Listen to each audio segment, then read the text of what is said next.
Hey y'all, welcome back to another episode of In the Kitchen with Baker Girl. Thank you, Jesus. It is another beautiful day to be in the kitchen. Today, I'm going to show you how to make this delicious one bowl fudgy chocolate cake with a delicious, super rich fudgy chocolate buttercream.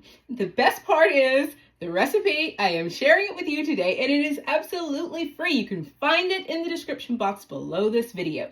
Now, please don't forget to give this video a like and subscribe and hit the notification bell so you won't miss out anytime I upload a new video or indeed a new recipe.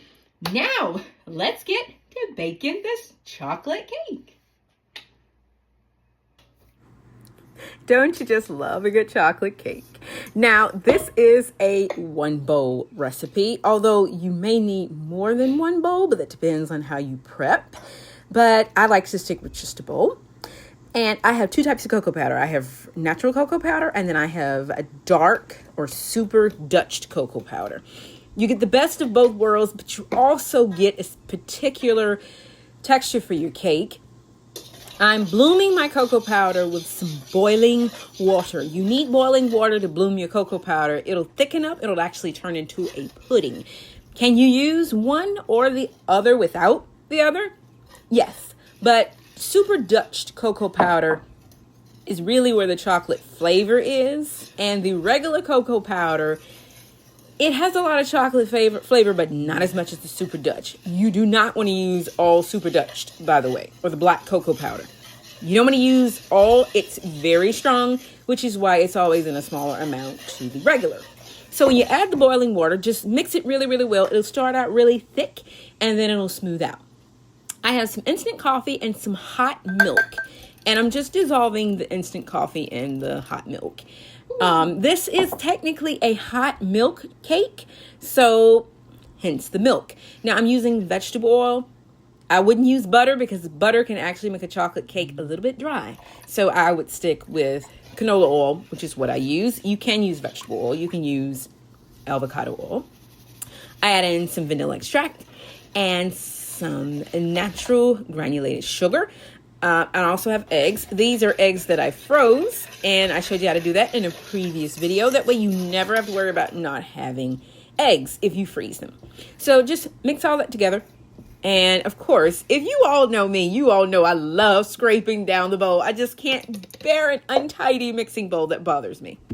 But I am sifting in my dry ingredients, my flour, my baking, my leaveners, and my salt. You sift it because you don't have to go through all that trouble of mixing. If there's lumps in your flour and you add it to your mixture, you're going to have to mix more. Now, my coffee milk mixture has cooled, so I'm going to go ahead and add that in. As in any time when you're making a cake, and here I have melted butter and a little bit extra milk. It technically should be warm when you add it in, but not hot. Even though it's hot milk cake, you don't want it to be hot. Back to the flour. If your flour is lumpy and you add it to your mixture, you're going to overmix it and try to get rid of those lumps. So always sift. And I've got 2 9-inch round cake tins. This made a thinner cake. You can use 7, you can use 8 size cake tins. But in our household, we don't like thick cake layers. So I'm using 9-inch, but you can definitely do this with 8-inch if you like slightly thicker layers. You can also make one very large cake and just divide it in half. You just need to bake it a little bit longer. Now I have a cake tester and I'm just rippling it through the batter. That gets rid of a lot of those excess air bubbles and also helps to give you a more level cake.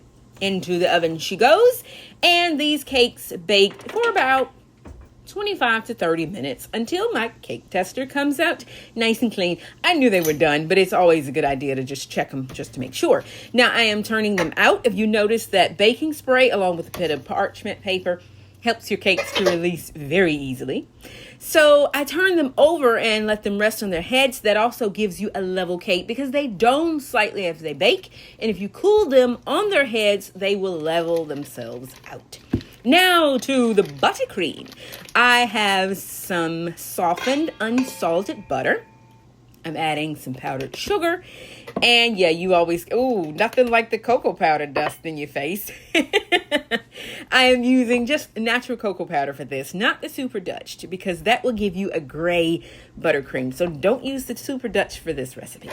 Now, very carefully, turn your stand mixer on, or hand mixer, which is what I'm using here, and just mix it until everything is slightly combined. Now I have some dark chocolate chips that I am melting.